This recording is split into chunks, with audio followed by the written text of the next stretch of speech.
Patria, alamat Jalan Masjid 4, nomor 17, Ben Hill. Pekerjaan wartawan. Riwayat pendidikan Fakultas Filsafat UGM pada tahun 1997. Kemudian MSA under School of Economics and Political Science, London, 2007. Kemudian pengalaman organisasinya di sini ada Smith, Aji, kemudian Dewan Pers. Dan bagi kawan-kawan yang mau menghubungi beliau, ini ada kontak person 081 182 9135. Ya. Saya ulangi 081 182 9135. Alamat email nezar patria@gmail.com. Pada materi yang ketiga ini kita akan berbicara terkait tentang media. Bagaimana peran media pada saat ini sangat kuat sekali ya, mengkonstruk pola pikir masyarakat, kemudian membangun satu imajinasi perspektif masyarakat. Itu sangat kuat sekali media pada saat ini. Dan juga banyak hal yang harus kita kritiki terkait juga media ya. Dari itu kita bagaimana memanfaatkan suatu media ini dijadikan sebuah peran untuk mentransformasikan sebuah gagasan, untuk penyatuan sebuah gagasan kita gitu ya, baik ini isu lokal maupun isu nasional seperti itu ya. Tapi saya tidak mau panjang lebar terkait tentang karena samping kiri saya sudah ada sebuah pakar yang akan menjelaskan secara luas nantinya pada rekan-rekan semua, dan saya mohon untuk kita lebih berdialektika nanti ya, lebih berdialektika supaya forum ini hidup nantinya ya. Mungkin gitu saja Mas ya. Saya langsung pasrahkan kepada Mas Nezar Patria, waktu dan tempat kami bersedia. Ya, terima kasih Bu Moderator. Assalamualaikum warahmatullahi wabarakatuh. Selamat sore rekan-rekan. Menarik sekali ini kesempatan yang langka, satu kursus politik atau sekolah politik ya, sekolah politik progresif. Kita bisa berkumpul.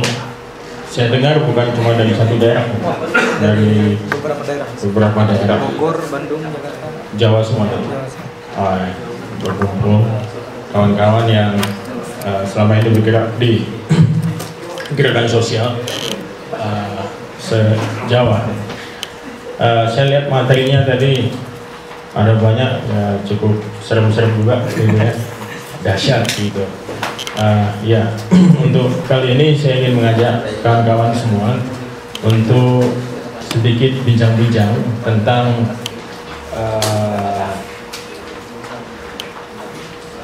rekan Eko menyebutnya sebagai ekonomi politik media, tapi saya kira juga benar kalau kita mau mengatakan demikian. Kita coba mengulik kira-kira bagaimana sebetulnya inti ataupun apa sebetulnya karakter dari industri media yang sekarang begitu kuat dan begitu mendominasi dalam menentukan wacana sosial dan politik setiap hari. Ya, ini presentasi ini sebetulnya hasil penelitian saya dengan Agus Sudibyo, salah seorang yang cukup aktif memperhatikan perkembangan industri media. Dia terutama cukup piawai dalam meneliti tentang industri media broadcast atau media televisi lah, karena televisi ini cukup penting. Survei AC Nielsen tahun 2012 menyebutkan hampir 93% warga Indonesia atau penduduk Indonesia mengakses informasi lewat televisi, baru kemudian radio, internet, baru media cetak. Jadi kita bisa lihat betapa pentingnya 3% itu diserap oleh televisi, dan bagaimana televisi ini bertumbuh. Nah, ini akan jadi topik kita, tentu saja dengan bicara juga dengan kaitannya dengan media-media lain. Ya, yang pertama kaitannya dengan ekonomi politik, bagaimana media ini menjadi sebuah industri. Dan kita tahu semua pemilik-pemilik televisi ataupun media-media yang besar, televisi terutama dalam konteks ini, misalnya grup MNC, Anda tahu itu sekarang grup paling besar dipimpin oleh Haritanu, punya sekitar 5 stasiun televisi, punya media cetak, punya online, punya radio, punya apa lagi, punya segalanya lah. Ya. Dan sekarang Haritanu bergabung dengan Partai Hanura menjadi pasangannya Wiranto. Nah, kemunculan MNC sendiri itu sebetulnya bisa kita trace ke belakang sekitar 25 tahun yang lalu. Kita bisa lihat bagaimana kemunculan para konglomerat ini. Nah, satu studi dibuat oleh yang namanya Richard Robinson dalam satu buku yang berjudul The Rise of Capital. Tadi kalau Anda ketemu dengan sejarawan top yang namanya Zizi Rijal itu, dia itu menerjemahkan buku ini, Indonesia The Rise of Capital, karena Richard Robinson. Nah, itu adalah satu peta dari kekuatan modal yang ada di Republik ini setelah kemerdekaan, dan pembentukan kekuatan-kekuatan modal ini didorong oleh rezim Orde Baru dengan proteksi-proteksi kepada keluarganya. Nah, itu asal-usul bagaimana industri swasta tumbuh di Republik ini direkam dengan sangat baik oleh buku ini, Indonesia The Rise of Capital. Buku yang pertama yang bercerita tentang pertumbuhan atau genealogi kapital yang ada di Indonesia pada masa Orde Baru. Nah, dari sekian banyak itu, ya itu kita kenal nama-nama konglomerat yang lama ya, kayak misalnya Lim Siu Leong, kita kenal bagaimana Lim dan keluarga Cendana dibantu juga oleh Agri pada waktu itu mengakuisisi beberapa perusahaan-perusahaan dan kemudian menumbuhkan kerajaan konglomerasi mereka untuk berbagai macam usaha. Nah, tapi Richard Robinson agak luput melihat yang namanya pertumbuhan industri media. Pada waktu dia menulis buku itu sekitar tahun 86, yang namanya televisi itu masih satu ya, masih TVRI doang. Sekitar tahun 88-89 baru muncul yang namanya RCTI. Nah, jadi memang dia nggak mengcover pertumbuhan itu. Nah, kita coba melihat bagaimana televisi ini bertumbuh dan kemudian dia menjadi semacam pembuka jalan buat pertumbuhan sektor-sektor industri lain yang dikuasai oleh para konglomerat-konglomeratnya. Yang pertama kita mulai dari RCTI. Pertama sekali dia muncul pada tahun 89, dimiliki oleh kroninya Soeharto, Bambang Triatmojo. Lalu bertumbuh dan besar dan menikmati cukup banyak proteksi dari Orde Baru. Bahkan TVRI pada waktu itu harus membantu yang namanya RCTI ini. Soeharto pada waktu itu memerintahkan kepada Harmoko dan juga Dirjen Televisi agar RCTI ini bisa dibantu lewat beberapa peralatan-peralatan yang dipinjam. Termasuk pada waktu itu muncul yang namanya TPI. TPI ini tadinya digunakan untuk membantu yang namanya program televisi Republik Indonesia, tapi pada akhirnya berdiri sendiri dan menjadi satu lini kekuatan lain yang dimiliki oleh Mbak Tutut ya, masih keluarga Cendana, dan bersaing dengan RCTI ini. Jadi persaingan dia sama dia aja betulnya. Nah, dari disitulah industri televisi pertama kali bertumbuh dan akumulasi kapital dimulai lewat RCTI ini. Nah, setelah Orde Baru jatuh, kita ngelihat satu proses yang luar biasa, bisa kita sebut sebagai sebuah Big Bang. Jatuhnya Soeharto itu semacam Big Bang buat reformasi media. Apa yang terjadi? Yang pertama, munculnya Undang-Undang Pers nomor 40 tahun 99 yang menjamin semua warga Indonesia bisa membuat media. Artinya apa? Kalau sebelumnya untuk membuat media Anda harus punya SIUP, surat izin usaha penerbitan pers.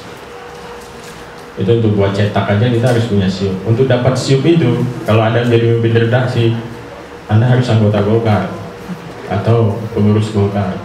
Itu satu.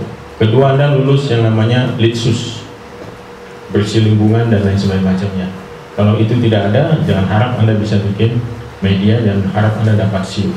Nah, begitulah zaman Orde Baru.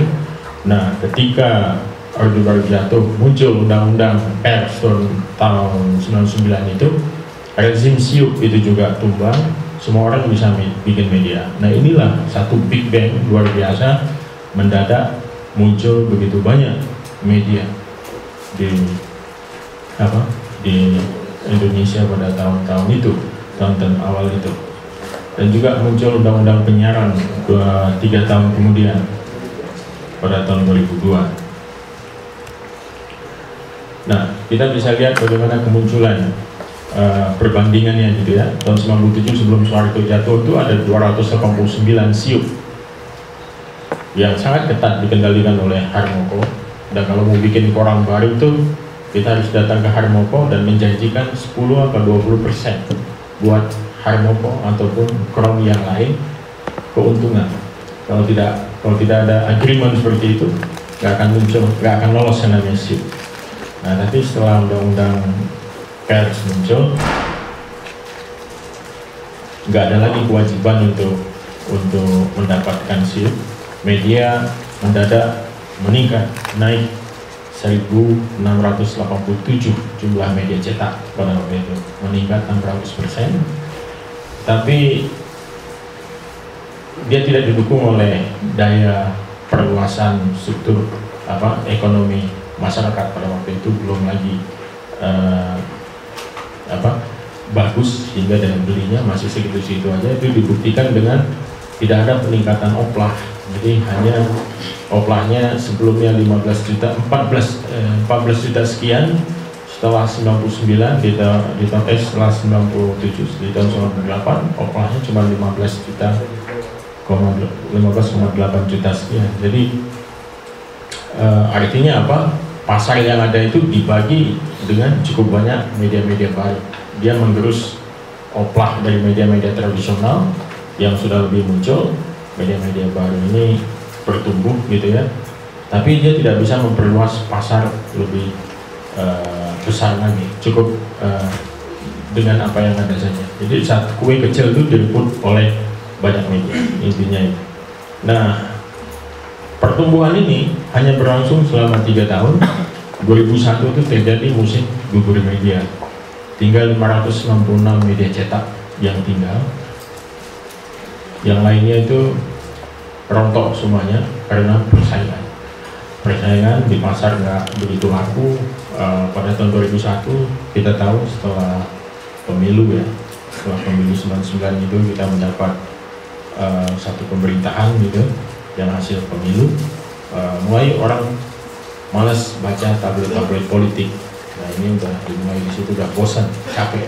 Sebelumnya itu yang berkembang tabloid politik, gila-gilaan itu tabloid politik, dicetak itu sampai ada yang tirasnya 1 juta eksemplar, seperti yang dimiliki oleh grup Jawa Pos. Kalau masih ingat dulu namanya Oposisi, itu dicetak 1 juta. Lalu grup Kompas ada yang namanya Bangkit, cetak 800.000 dan gak ada iklan, melulu bicara soal politik. covernya di depan kalau nggak Gus Dur, Mega, atau keluarga cendana yang lagi diuber-uber hartanya.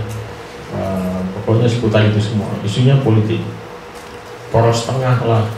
Dulu ada yang namanya apa? Pas 99 itu Laskar Jihad.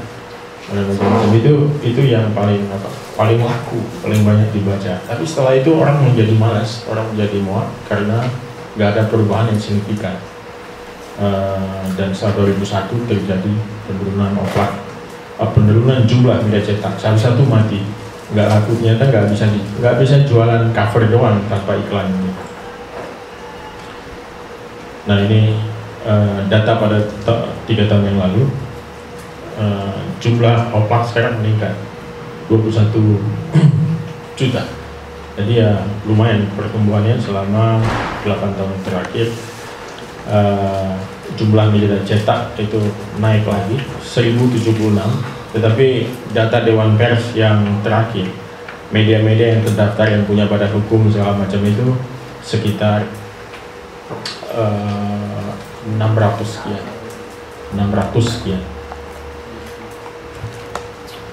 Nah, lalu bagaimana dengan broadcast media? Radio itu juga bertumbuh luar biasa. TV bertambah menjadi 11 sekarang. Nah, kita kembali ke soal televisi itu tadi. Sebetulnya apa yang dicari oleh televisi? Yang dicari oleh televisi ya jelas belanja iklan yang pertumbuhannya luar biasa. Kalau kita lihat sejak tahun 2006 sampai 2010 angka yang bisa kita dapat gitu ya, pertumbuhannya itu nyaris 100%. Jadi dari 30 triliun dari tahun 2006, di tahun 2010 itu ada sekitar 59 triliun. Nah sekarang itu belanja iklan jumlahnya itu 98 triliun. 98 triliun itu direbut oleh 11 televisi. Ya, 11 televisi itu share-nya 60% dari angka 98 triliun itu.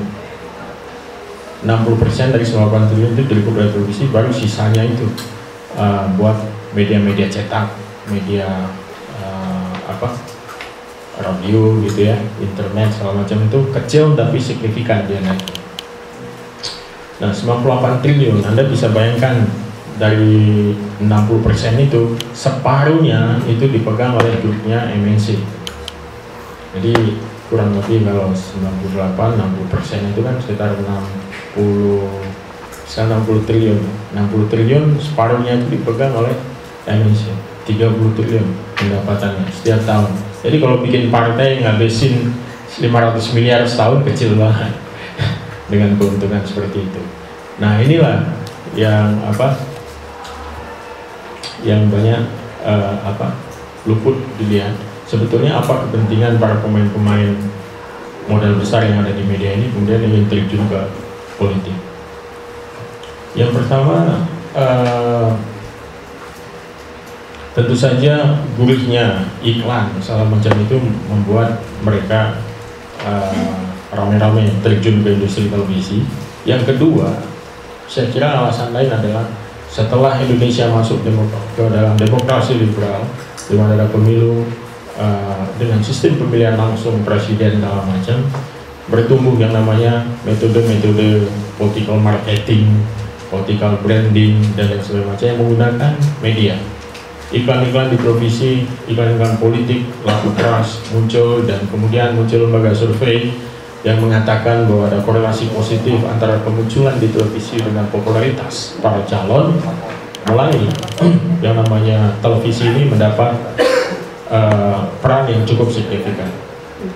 Beberapa politisi mengatakan bahwa kalau kita bisa memenangkan pertarungan kampanye di televisi, 50% kemenangan sudah di tangan. Dan kalau merujuk kepada survei-survei, karena di pemilihan langsung, jangan main pembentukan opini dan lain semacamnya, itu memang semua kandidat udah jadi semacam kayak hukum besi. Semua kandidat itu dites di semua pilkada. Kalau dia udah melewati tingkat popularitas 70%, itu bisa dipastikan elektabilitasnya sekurang-kurangnya bisa 40%. Nah itu itu apa, hukum semacam hukum besi dunia survei yang memang terbukti pada hari pemilihan. Nah, bagaimana bisa mencapai tingkat popularitas sedemikian tinggi? Ya, Anda harus rajin tampil di televisi, Anda harus rajin tampil di media untuk membuat apa, dagangan politiknya makin laku, dan persona ataupun pribadi si politikus ini bisa dikenal oleh massa gitu. Ya, munculnya Prabowo misalnya ya, kita bisa lihat di tahun 2004 waktu dia pertama sekali ikut, itu kan kecil banget, 2%-an dia dapat, nggak sampai ya, nggak sampai 2%. Di tahun 2009 dia mendadak naik dan cukup signifikan sampai hampir 5%. Nah, sekarang di setiap kali survei Prabowo itu hanya kalah oleh Jokowi. Jadi setelah Jokowi yang paling tinggi, nomor 2 Prabowo. Kalau dibuat survei tanpa Jokowi, Prabowo nomor 1. Anda bayangkan seorang jenderal yang pada waktu Orde Baru mendapat stempel yang sangat jelek, ya, dengan track record pelanggaran HAM yang tinggi segala macam, hanya dalam waktu 10 tahun masyarakat semua lupa, ya kan, dan percaya bahwa dia akan menjadi dewa penolong untuk Indonesia masa depan. Nah, saya nggak tahu kenapa itu bisa dengan cepat dilupakan, track record segala macam, tapi saya kira munculnya pemilih-pemilih baru ini juga menarik untuk dilihat. Sekitar hampir 60% kalau nggak salah para pemilih di 2014 itu adalah angkatan muda, pemilih muda, 60%, dan berarti mereka kalau minimal 17 tahun umurnya, sekitar 15 tahun yang lalu mereka masih balita. Ketika rame-rame kerusuhan Mei 98, ketika rame-rame soal Prabowo ataupun pelanggaran yang lain, mereka masih balita dan mereka nggak mengalami yang namanya gejolak-gejolak politik pada masa itu. Jadi kalau sekarang kalau sekarang Prabowo muncul dengan satu format baru ataupun brand baru, orang dengan cepat mungkin terpesona oleh kampanye-kampanyenya yang sangat saya kira populis, ya. Setelah Jokowi, saya kira orang kedua yang paling populis adalah Prabowo kampanyenya. Ini nggak bisa dinafikan ataupun dinihilkan gitu. Jadi memang sejak 2004 dia sudah membrand dirinya sebagai kekuatan politik yang mewakili rakyat dengan program-program ekonomi kerakyatan. Kalau di face to face ataupun di apple to apple dengan partai politik yang lain, Gerindra harus kita lihat sebagai partai politik yang serius menggarap programnya, yang bicara langsung tentang kebutuhan-kebutuhan rakyat di masa depan. Nah, ini yang tidak dimiliki oleh partai-partai politik yang lain, dan saya kira dia membuat dia mendapat simpati dan melupakan yang namanya figur Prabowo, bahwa dia pernah punya persoalan politik di zaman Orde Baru atau pernah melakukan pelanggaran HAM yang serius di zaman Orde Baru. Oke, yang soal regulasi ini saya loncat aja. Yang lebih relevan kita adalah konsentrasi kepemilikan media di Indonesia ini. Anda bisa lihat ada 11 grup yang kita catat gitu, dan selain punya televisi, mereka juga di kolom yang paling akhir itu mereka punya banyak usaha-usaha lain. Itu saya kira kenapa kemudian memiliki media adalah salah satu strategi buat para konglomerat ini untuk menjaga juga kepentingan industri yang lain, bisnis yang lain. Anda lihat misalnya Transcorp yang memiliki Trans TV dan Trans 7, MNC kita udah cerita tadi itu. MNC nggak banyak bisnisnya di selain media, dia core-nya adalah media, tapi dia sekarang mulai merambah ke bisnis-bisnis lain. Misalnya dia beli jalan tol, ya, dan tol Panci itu, terus dia juga mulai masuk ke usaha pertambangan dan lain sebagainya. Nah kalau kita Transcorp ini dimulai oleh Khairul Tanjung lewat Para Group. Dia sudah lebih dulu mulai di bisnis yang bukan media, baru kemudian dia mendirikan Trans TV. Dari Trans TV mulai dia merambah ke unit media yang lain. Dia beli Detikcom dibeli sekitar 650 miliar harganya. Detikcom itu ya, sekarang dimiliki oleh Para Group. Lalu ada TV One dan Antv milik Bakri Group, hanya punya satu online, tapi Bakri Group memang sebelumnya sudah bergerak di banyak usaha-usaha yang lain selain usaha media. Nah, SCTV juga demikian. Dia selain punya televisi, mereka juga punya televisi berbayar, punya tabloid, punya radio, punya online, lalu punya beberapa unit usaha yang lain. Tapi masih core-nya masih di media. Metro TV, mereka punya televisi, punya cetak juga, lalu punya online, punya juga bisnis hotel dan lain sebagainya. Kompas dibuat Kompas Group, punya media-media berbagai macam platform, cetak sampai dengan televisi, punya online, tapi juga merambah ke sektor bisnis yang lain. Ada yang namanya pabrik tisu, ada yang namanya hotel, ada yang namanya kampus ya, ada industri pendidikan yang lain. Jawa Pos masih berkonsentrasi di media, Bali TV,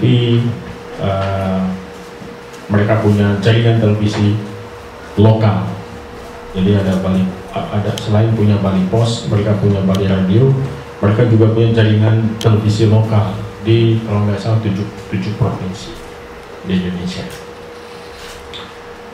Berita Satu punyanya Grup Lipo, punya sederet media cetak dari Jakarta Globe sampai dengan majalah Investor, Globe Asia dan lain-lain. Dan tentu saja kita tahu bahwa Lipo Group dari keluarga Riyadi punya berbagai macam sektor bisnis lain di luar media. Apa artinya sektor bisnis lain ini?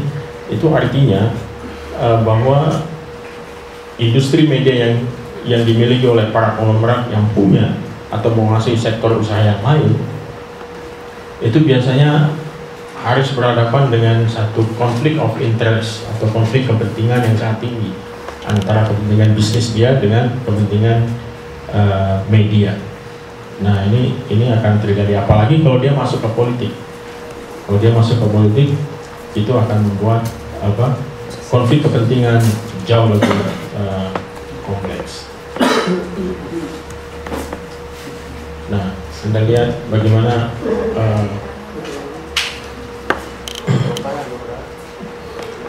mereka masuk ke dalam politik gitu ya. Ada Surya Paloh dengan Nasdem, Haritanu dengan Hanura, Abu Rizal Bakri dengan Golkar, Khairul Tanjung, lalu Abu Utama. Sebentar lagi kalau konvensi Demokrat dimenangkan oleh Dahlan Iskan, berarti ada Jawa Pos Group di belakang Dahlan Iskan.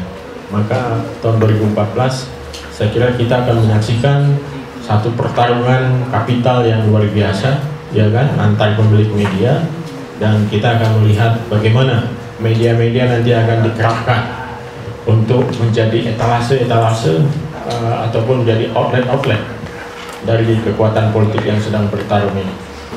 Kalau Anda baca Jawa Pos dan Jawa Pos Group, di rata-rata Jawa Pos itu udah mulai terasa, di beberapa afiliasi Jawa Pos, media-media lokal daerah itu udah mulai terasa bagaimana mereka mengkampanyekan Dahlan Iskan. Seminggu yang lalu saya di Riau, di Pekanbaru, saya baca Riau Pos. Riau Pos ini yang terbesar di Pekanbaru dan mungkin juga Sumatera bagian selatan. Ada sekitar 8 halaman yang didedikasikan buat DI. Tulisannya sih Demi Indonesia, DI, tapi gambarnya adalah Dahlan Iskan. DI adalah juga singkatan dari Dahlan Iskan. Dia pakai tagline-nya Demi Indonesia. Dan di dalam 8 halaman itu semuanya kegiatan Dahlan Iskan dan rencana-rencana pembangunan ekonomi serta pandangan-pandangan politiknya. Hampir setiap hari keluar dengan 8 halaman itu. Nah, dari sekian yang ada ini memang kita lihat bisa kita bilang nyaris semua media-media yang besar itu sekarang terkait dengan afiliasi politik, kecuali beberapa kelompok Kompas Gramedia saya kira masih mengambil jalur independen. Khairul Tanjung walaupun dia tidak ikut partai kemanapun, kita tahu dia cukup dekat dengan SBY dan menjadi supporter buat PKS, pendukung PKS, karena pada tahun 2009 dia dicalonkan oleh PKS untuk menjadi menteri, tapi kemudian dia tidak mengambil kursi itu, dia tidak jadi, tapi dia menjadi pendukung SBY sekaligus donatur yang penting buat PKS. Nah, bagaimana kemudian peran media di sini? Apakah dia punya bias politik? Saya kira Demokrat yang paling menderita di sini, karena dia tidak punya media yang cukup representatif, gitu ya.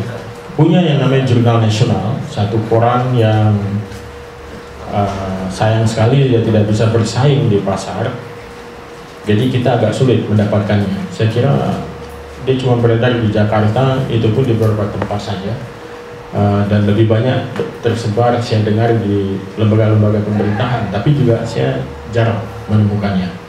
Jurnal Nasional tidak begitu signifikan sebagai media yang bisa dipakai gitu ya oleh SBY untuk melawan ataupun menahan serangan-serangan dari media-media lawannya. Nah, akibatnya apa?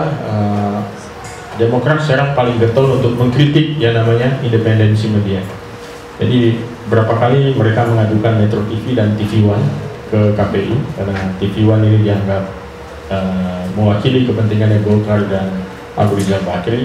Lalu juga Metro TV yang paling sering menghajar SBY, ya, itu dianggap membawa lebih banyak kepentingan Surya Paloh ketimbang televisi itu sebagai sebuah media publik. Ya, jadi lanskap pertarungan politiknya demikian. Tetapi ada hal lain, saya kira kenapa media-media ini sangat serius gitu masuk ke dunia politik. Yang pertama, kalau menurut pengakuan Haritanu sendiri kepada beberapa teman gitu, dia mengatakan bahwa dalam setiap kali pemilu dia harus menyumbang ke sejumlah partai politik cukup banyak gitu, sehingga dia berpikir sebagai seorang pengusaha, dia pikir lebih ekonomis kalau dia buat partai sendiri. Jadi nggak ada lagi yang minta duit ke dia, nggak perlu ada sumbangan ke partai lain karena dia sedang ngurus partainya sendiri, orang lain akan segan minta. Jadi kalau angkanya kurang lebih, kalau biasanya dia sumbang 200 miliar, 50 miliar, 30 miliar buat partai A, 25 miliar buat partai B, dan lain sebagainya. Dengan mendirikan partai sendiri, dia cuma butuh separuhnya aja, hanya keluar uang separuhnya saja. Jadi buat dia jauh lebih ekonomis untuk bikin partai sendiri. Itu satu hal. Yang kedua, sekarang di demokrasi liberal dan liberalisasi yang luar biasa dalam soal ekonomi segala macam, para pengusaha-pengusaha ini butuh yang namanya backup politik di parlemen dan lain sebagainya. Menggantungkan diri kepada partai-partai lain itu kelihatannya tidak menjanjikan ataupun terlalu mahal, costly gitu. Jadi dengan demikian mereka butuh yang namanya sandaran politik yang lebih tegas, dan pintu itu ada, alat-alat juga punya. Mereka tahu kekuatan media dalam politik, dibuktikan dengan 3 pemilu terakhir, sehingga mereka cukup pede untuk maju ke kancah politik setelah menguasai yang namanya industri media. Dan memang nggak main-main.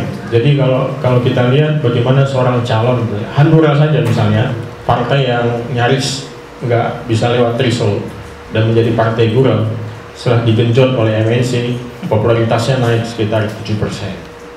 Itu baru berapa bulan. Jadi mereka optimis mereka bisa masuk sampai 15 apa 18%. Kalau 15 sampai 18% itu angka yang memungkinkan Hanura berhadapan dengan yang namanya PDIP dan Demokrat dan juga Golkar. Jadi dia mau masuk ke dalam partai papan atas, bukan papan tengah. Dari papan bawah dia bergerak ke papan tengah, dari papan tengah dia mau naik ke papan atas, dan itu semuanya karena kampanye yang luar biasa di media, di televisi. Ya, saya kira untuk pengantar itu saja dulu. Kita lebih banyak diskusi nanti. Terima kasih. Assalamualaikum warahmatullahi wabarakatuh. Kasih tepuk tangan untuk Mas Nazar. Ya, sangat menarik sekali kalau kita berbicara terkait tentang media. Bagaimana media saat ini menjadi sebuah monster yang mampu mengerahkan masyarakat ya, dan mampu membuat suatu imaji yang kira-kira kalau bahasa imaji yang palsu kira-kira. Bagaimana tadi dari perkembangan industri media pada masa orde lama hingga orde baru mempunyai satu tekanan, dari orde baru hingga ke sampai saat ini media mempunyai suatu keluasan yang sangat luas sekali ya, saya pikir.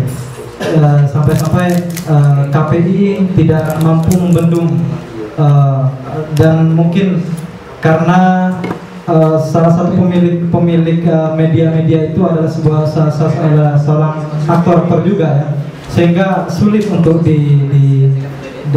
dibatasi, sehingga banyak media-media yang liar saya pikir. Dari itu untuk kita lebih berdialektika ya, saya pikir ini banyak pertanyaan yang teman-teman yang ingin didiskusikan pada sesi ini gitu ya. Untuk pertama saya buka 4 penanya dulu, monggo. Pertama Mas ya, sebutkan nama Mas ya, kemudian pertanyaan. Beni, Iya. monggo, keraskan. Selamat sore. Sore. Ya, sebetulnya ya kebetulan saya sendiri minat studinya di kajian media ya, jadinya tertarik dengan materi sore hari ini. Pertanyaan saya yang pertama itu terkait dengan pertarungan wacana dari setiap media-media tersebut. Kan bagaimanapun itu tidak bisa kita pungkiri itu tetap saja ada. Misalkan saja ketika tahun 2008 atau 2009 ketika pemilihan ketua umum Golkar, yang mana yang bersaing adalah Surya Paloh dan Abu Rizal Bakri, yang mana keduanya juga masing-masing memiliki media mereka sendiri-sendiri. Dan ketika mereka mempublis suatu hasil riset, entah itu saya lupa pra-riset atau apa, itu yang menampilkan bahwa dari kedua media itu, dari Metro TV dan TV One, keduanya menampilkan data yang berbeda, di mana yang di Metro TV menampilkan bahwa Surya Paloh yang menang, dan di TV One Abu Rizal Bakri yang menang. Nah, itu pandangan dari Mas sebagai wartawan, sebagai praktisi yang di bawah Vital News begitu ya. Nah, itu memandang itu seperti apa begitu dari pertarungan wacana, di mana ada wacana kemudian ada wacana tandingan yang selalu bertanding seperti itu. Kemudian kaitannya dengan media komunitas, kalau ya mungkin sedikit melenceng dari bahasan media, politik media begitu ya. Saya pikir media komunitas ya saya pandang sebagai media-media suara, tempat bersuara bagi orang-orang yang terpinggirkan atau orang-orang yang kalah begitu, dalam ketika mereka tidak bisa mengakses politik secara nasional, barangkali mereka ya sudah menjadikan media komunitas yang mereka bentuk sendiri sebagai media sarana untuk mereka bersuara. Nah, kemudian jika kita kaitkan dengan media kapital media-media yang sudah besar setingkat nasional seperti yang sudah tadi dijelaskan, apakah ada relasi dengan media-media komunitas tersebut? Apakah media komunitas hanya sebagai pelaku pengkritisi dari media-media nasional ketika media nasional memberitakan suatu keadaan di lokal, di mana keadaan itu justru dibesar-besarkan, kemudian media komunitas hanya mengkritisi? Wah, sebetulnya media beritanya nggak begitu, beritanya nggak sebesar itu. Apakah kemudian juga ada relasi kemudian dari media komunitas tersebut memproduksi suatu berita apakah juga itu kemudian diadopsi secara tidak ada perubahan macam-macam dari media mainstream begitu kalau saya sebut. Begitu saja, terima kasih. Itu saja Mas. Tadi Mas ya, monggo nama. Saya Andi. Saya Adit. Andi. Saya ingin bertanya sebenarnya apa tingginya elektabilitas dari Jokowi sendiri itu dimulai faktor apa? Sedangkan kalau kita ketahui bersama bahwa kendaraan politik dia adalah PDIP, dengan PDIP sendiri mungkin tidak memiliki media gitu. Terus apakah juga Jokowi memang dia didukung dari pertama ketika dia mencalonkan diri sebagai gubernur DKI, sebenarnya para media mendukung Jokowi itu sendiri sebenarnya ingin mengalahkan hegemoni Golkar itu sendiri atau gimana? Terus yang kedua, sebenarnya ada aturan nggak sih dari undang-undang ataupun dari peraturan pemerintah terkait diversifikasi jumlah siaran ataupun berita yang dimiliki oleh masing-masing media cetak, sehingga dengan semakin banyak media yang bergabung menjadi satu media satu pemilikan kan akan semakin mengurangi keanekaragaman berita yang dimuat. Terus yang ketiga, misalnya apakah mungkin intensitas yang diberikan televisi itu sekarang mungkin akan berubah dengan seiring meningkatnya jumlah smartphone, telepon pintar dan sebagainya. Terima kasih. Itu saja Mas. Baik, selanjutnya Mas ya, mari. Namanya sama. Baik, selamat sore semuanya. Nama saya Sius.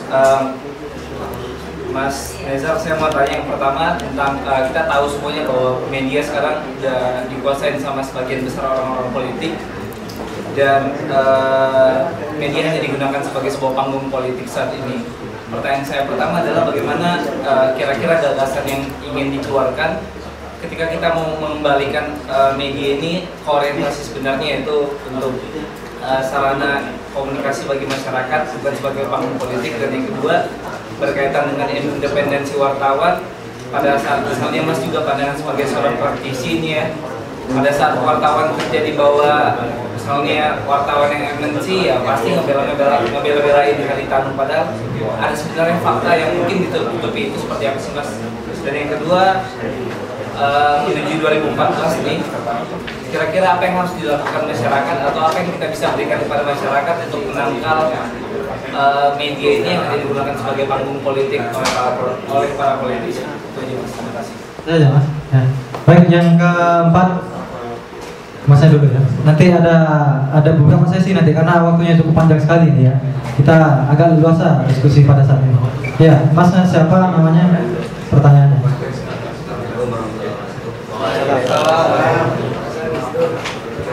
Saya Abdul Rahman Said.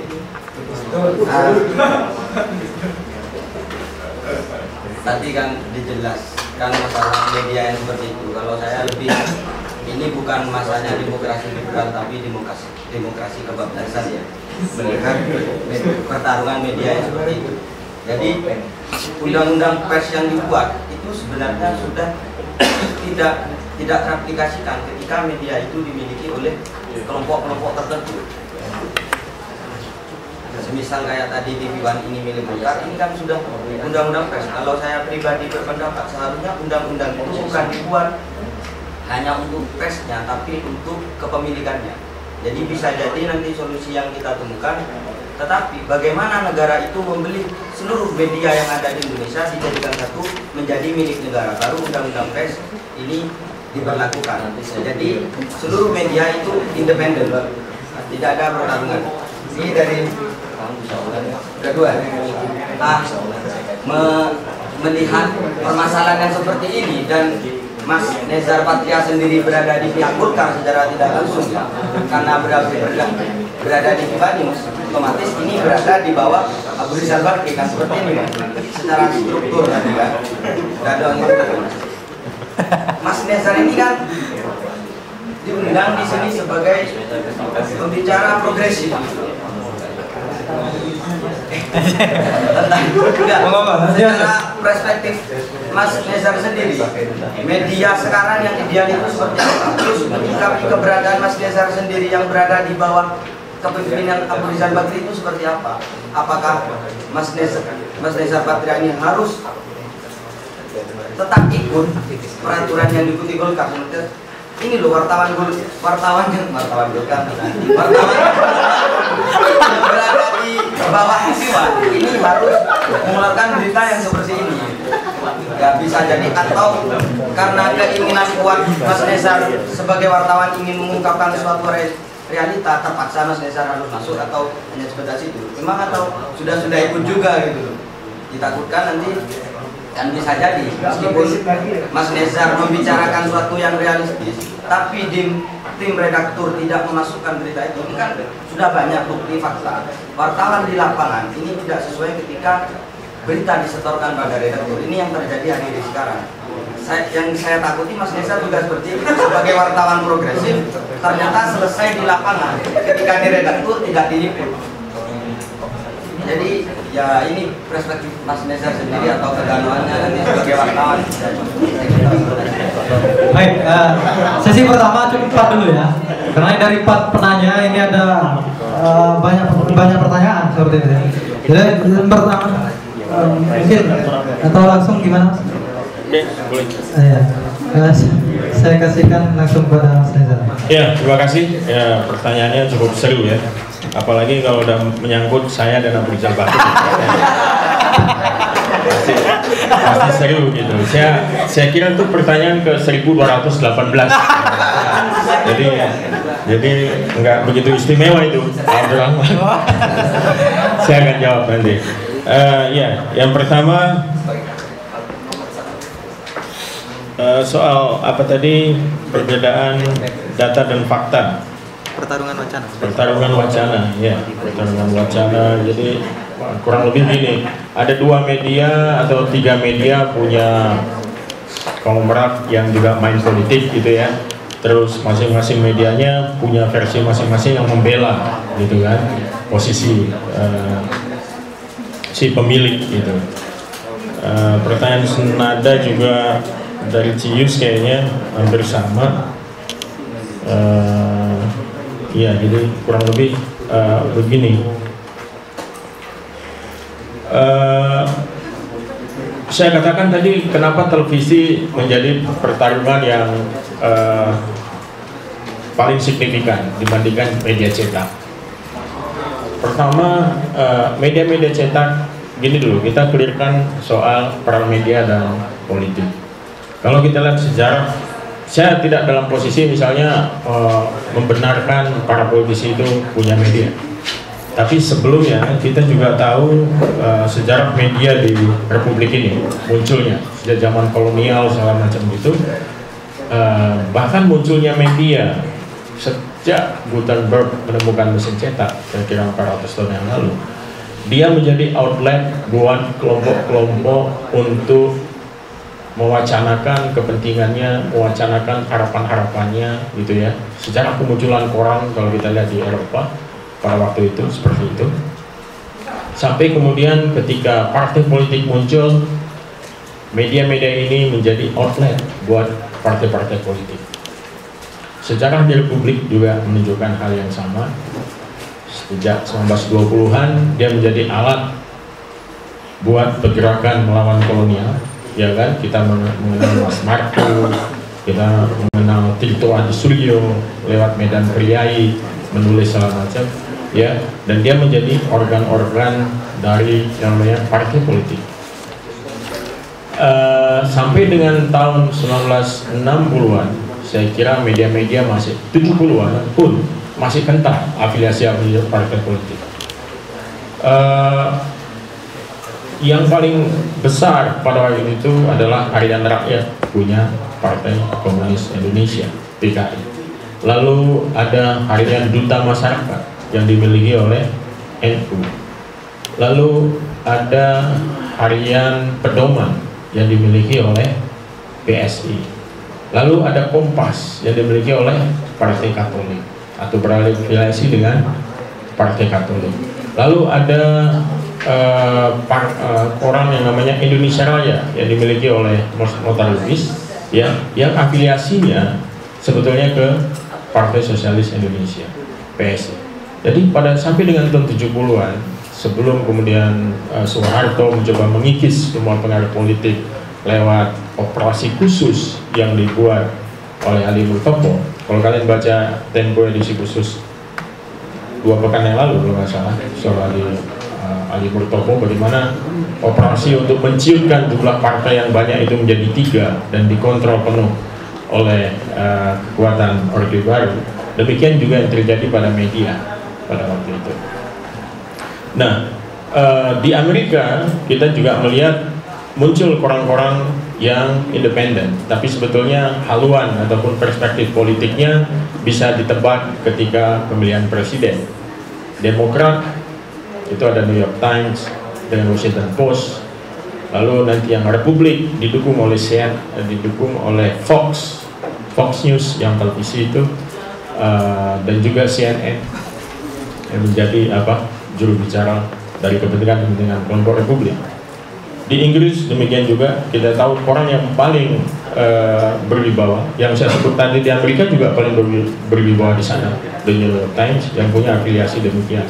Di Inggris ada The Guardian yang kita tahu kemunculannya di tahun 20-an erat kaitannya dengan Labour Party.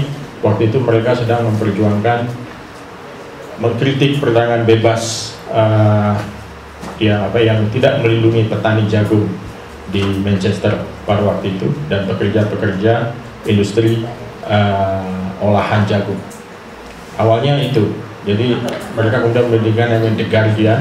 The Guardian-nya adalah tadinya sebagai pengawal dari kepentingan para petani buruh tani pabrik jagung ini, yang kemudian berkembang dengan cukup besar. Sekarang menjadi koran yang paling penting di Inggris, The Guardian. Sampai sekarang haluannya kita tahu dia menjadi juru bicaranya partai buruh di Inggris. Ya, yang partai Tory-nya, konservatifnya diwakili oleh The Times, Telegraph, sama The Mail. Itu yang konservatifnya. Nah, sebetulnya di mana jargon pers independen segala macam? Nah, kalau kita telusuri lagi, sebetulnya dimulai ketika pada tahun 1800-an ada intelektual dan juga sejumlah pengusaha-pengusaha yang melihat bahwa penggunaan media lewat koran segala macam sebetulnya punya aspek bisnis, itu yang pertama, aspek ekonomi, aspek bisnis, supaya dia bisa laku dijual untuk semua kalangan yang lintas partai, maka dia harus independen. Ini asal usul pers independen sebetulnya. Dia harus independen, dia harus objektif, dia nggak mewakili satu kepentingan. Nah, pers independen ini muncul seiring dengan pertumbuhan industri juga. Nah, cuma di Indonesia karena ada proses depolitisasi yang luar biasa pada waktu itu, membuat partai-partai nggak memutus hubungannya dengan koran, atau koran-koran kemudian juga tidak mau tampil lagi sebagai juru bicara partai-partai politik, dan mulai kuatlah satu jargon yang disebut dengan pers independen. Dulu di tahun 70-an, kalau kita lihat koran-koran yang muncul itu semuanya independen tidak berpihak, koran apa terus di bawahnya jargonnya independen dan tidak berpihak, sesuatu yang tidak pernah muncul 20 tahun sebelumnya di tahun 40-an dan 50-an. Nah, itu sebetulnya ada satu setting yang namanya satu politik. Kalau di Indonesia cukup kuat, kalau di Amerika sama di Eropa justru didorong oleh pertumbuhan bisnis media sendiri yang memungkinkan ataupun yang melihat peluang.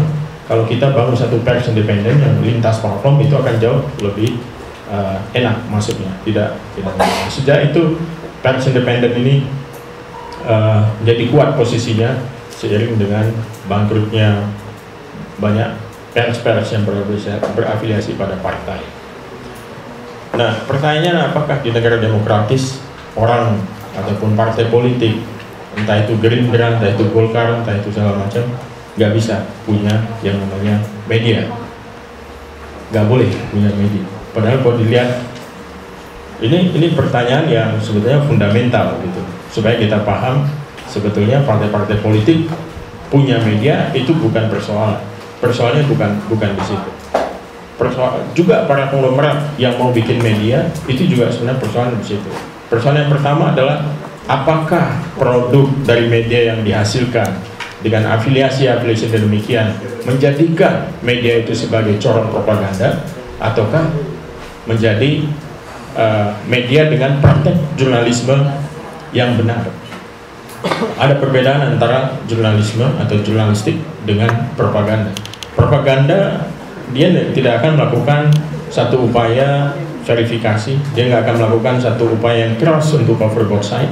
Dia akan memperlakukan fakta seadanya, yang lebih penting adalah opini di belakang fakta itu. Lalu kemudian dia pasti akan lebih menonjolkan warna, entah itu partai ataupun pemiliknya. Nah, dia menjadi jurnalis, dia menjadi media propaganda, entah dia afiliasi kemasalah, tapi jelas dia tidak memperhatikan jurnalisme yang fair. Nah, ini juga yang kemudian doktrin jurnalisme yang mewakili ataupun yang lebih memihak kepada fakta dan lebih memihak kepada audiens ataupun pembaca. Ini yang kemudian menjadi doktrin jurnalisme modern setelah Perang Dunia Kedua. Ini juga yang membuat The Guardian kemudian mengatakan the fact is sacred, opinion is free. Fakta adalah suci, fakta nggak bisa diperkosa, fakta nggak boleh dimanipulasi, fakta nggak boleh dikerjain, dikarang-karang. Tapi kalau opini silakan, Anda bebas. Nah, artinya apa? Walaupun media ini punya afiliasi partai buruh, dia tetap memperlakukan fakta-fakta yang diliput segala macam sebagaimana apa adanya, gitu. Dan dia baru akan memberikan visinya, memberikan perspektifnya, pendapatnya segala macam ke dalam kolom-kolom opini yang ada di media itu. Jadi pemisahan fakta dan opini itu yang paling penting, yang membedakan antara praktek jurnalisme dengan propaganda. Nah, sekarang dengan kerangka itu mari kita lihat apakah televisi-televisi yang dimiliki oleh para konglomerat ini udah menjadi corong propaganda atau dia mempraktekkan jurnalisme secara benar. Nah, di situ ukurannya. Bagi Anda yang kuliah di komunikasi, mungkin Anda tahu ada yang namanya content analysis, ada yang namanya analisis framing terhadap isi-isi media itu. Kita bisa bongkar misalnya apakah ada kecenderungan dari pemberitaan media dari tahun sekian sampai tahun sekian terhadap isu-isu tertentu. Itu bisa dicek. Apakah media di bawah Bakri punya kecenderungan menutup-nutupi kasus Lapindo? Dicek dari tahun sekian. Nah, saya ingin mengatakan, ya saya sekaligus menjawab Abdurrahman Wahid tadi. Jadi walaupun di bawah Bakri, pertama harus dikelirkan bahwa saya bukan TV One gitu ya. Saya bukan wartawan TV One. Saya mendirikan satu portal berita yang namanya fifa.co.id, yang di situ ada fifanews.com, ada FIFA Bola, ada segala macam. Saya mendirikan, saya punya konsep, saya punya perusahaan sendiri, lalu Abu Rizal Bakri menginvestasi modalnya di sana. Tapi karena kami modal dengkul, cuma punya konsep, waktu IPO segala macam, ya sahamnya makin kecil.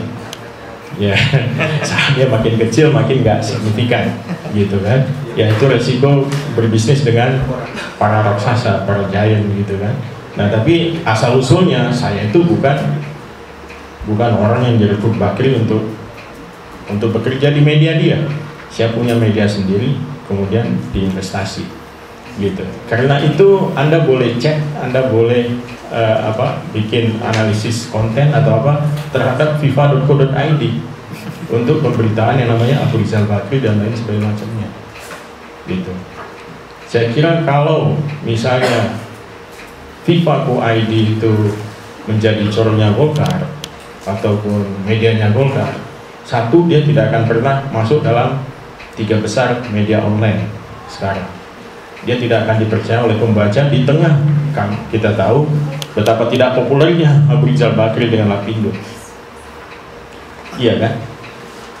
Betapa tidak populernya Abu Rizal Bakri dengan Lapindo ataupun dengan berbagai macam stempel yang dicap ke dia gitu. Nah, kami mencoba menjaga kepentingan pembaca, kepentingan publik untuk tidak dengan semena-mena itu dipakai oleh media itu dipakai oleh si pemilik untuk mempropagandakan kepentingannya. Apakah nggak ada bias? Sejujurnya saya jawab nggak ada media yang nggak ada bias. Cuma bagaimana kita memperlakukan bias itu sebagai seorang wartawan profesional dengan profesional juga. Contohnya begini, untuk kasus Lapindo, FIFA Co.id, kami yang di online, bukan nggak mau meliput Lapindo. Kami kira ini isu yang cukup penting. Liputan kami lakukan, tapi kami stick pada fakta. Kenapa? Karena kalau kami masuk misalnya ke dalam pertarungan wacana, opini soal Lapindo segala macam, orang udah pasti lihat ini medianya di bawah Bakri.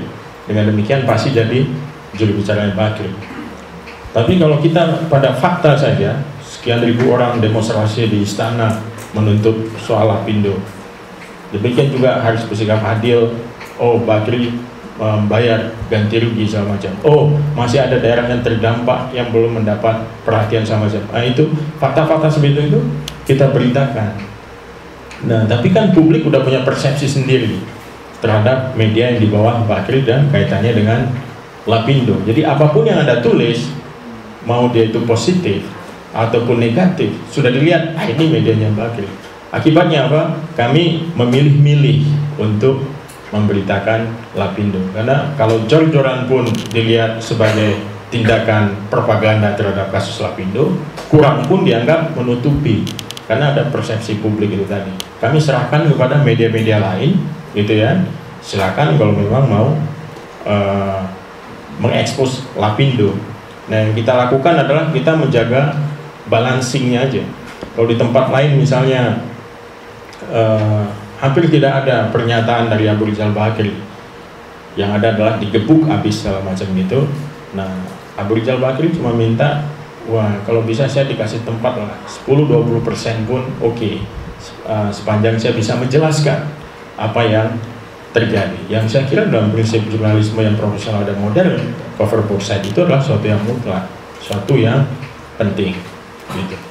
Dan kedua, kita nggak pernah menjadi medianya Golkar, nggak pernah. Itu pemberitaan Golkar, pemberitaan Abu Rizal Bakri sebagai ketua umum Golkar itu diberitakan sebagaimana proporsinya, sama seperti kita memberitakan Wiranto, Prabowo ataupun tokoh politik yang lain. Sepanjang dia punya news value, kita beritakan. Nah, kami cukup menjaga ini karena kami tahu pembaca kami bukan pendukung Golkar, jangan salah gitu. Pembaca kami adalah pendukung Jokowi, pembaca kami adalah yang mengkritik Lapindo, pembaca kami adalah orang-orang yang anti korupsi dan lain sebagainya, kebanyakan itu. Jadi kami harus, karena sebuah media itu kalau kita dirikan, dia harus ditopang oleh dua entitas. Satu yang pertama si penerbit, awak redaksi, yang kedua adalah pembaca, audiens. Jadi hanya melayani yang namanya kepentingan penerbit ataupun pemilik modal, Anda berarti mengenyahkan pemegang saham terbesar dari media Anda, yaitu pembaca. Saham apa yang dimiliki oleh pembaca dan keterikatan Anda dan pembaca, apa yang disebut dengan kredibilitas media. Itu harta karun media yang paling mahal. Kalau kredibilitas itu dirusak oleh si pengusaha ataupun oleh newsroom segala macam, dia melakukan upaya bunuh diri secara bisnis. Kalau nggak ada kredibilitas lagi, satu media akan ditinggalkan, nggak akan dibaca orang, gitu. Dan itu untuk apa, gitu. Nah, jadi saya kira di redaksi kami paham betul posisi itu, dan kami punya limit of tolerance, punya batas-batas toleransi. Kalau pada sampai satu titik katakanlah tidak ada kompromi yang bisa artinya posisi newsroom tidak dihormati secara profesional dan media ini hendak dijadikan propaganda, saya kira buat saya tidak ada barrier apapun untuk kemudian pergi dari sana, gitu. Ya, sebagai wartawan profesional, saya kira saya sama dengan pengacara, sama dengan dokter, saya bisa pindah rumah sakit atau pindah firma hukum. Jadi itu gampang aja buat seorang dokter pindah ke rumah sakit yang lain, gitu. Sepanjang Anda mengobat pasien Anda dengan benar, ya kan, ngasih obat dengan benar, pasti pasien akan ikut Anda, gitu. Jadi buat kami yang profesional nggak ada masalah. Jadi selalu ada limit. Dan yang ketiga, buat para pembaca, kami respect sekali dengan pertumbuhan sosial media, Facebook, Twitter, segala macam. Anda tahu, setiap kali kesalahan yang dibuat oleh TV One ataupun Metro TV, itu di Twitter luar biasa ramainya kritik terhadap pemberitaan itu. Dan setiap newsroom, baik televisi maupun koran maupun online, itu selalu memantau yang namanya akun mereka, akun media mereka yang ada di Twitter ataupun di Facebook. Selalu dipantau. Kalau ada kritik yang masuk atau hujatan yang masuk, itu langsung dibahas di newsroom. Dan itu langsung berefek, gitu. Anda ingat, kira-kira 3 minggu yang lalu di Twitter muncul kritik luar biasa buat TV One gara-gara bocornya suara si reporter waktu kasus Akil atau kasus apa ini kan. Ini disebut nggak Golkarnya, ingat nggak itu? Disebut nggak Golkarnya? Wow, bagaimana kritiknya luar biasa. Si pemimpin redaksi TV One ini, Karni Ilyas, marah sekali dengan soal itu. Karena menurut dia ketakutan reporter sampai menanyakan demikian, ini ada pengkondisian. Nah, dia bertanya siapa yang mengkondisikan demikian sampai reporter aja takut gitu. Nah, karena saya tahu Karni dengan segala kontroversinya, kekuatannya dan kelemahannya, kehebatan dan kekurangannya, gitu ya. Dia adalah seorang wartawan yang masih menjunjung sisi-sisi jurnalisme yang profesional. Beberapa orang Golkar saya tahu datang ke tempat dia untuk soal Akil dan Ratu Atut dan mengatakan menurut seorang kawan yang menyampaikan ke saya, mereka minta ya tolonglah Golkar jangan terlalu dijelek-jelekkan dalam kasus Akil dan juga kasus Ratu Atut. Hari ini menjawab cukup simpel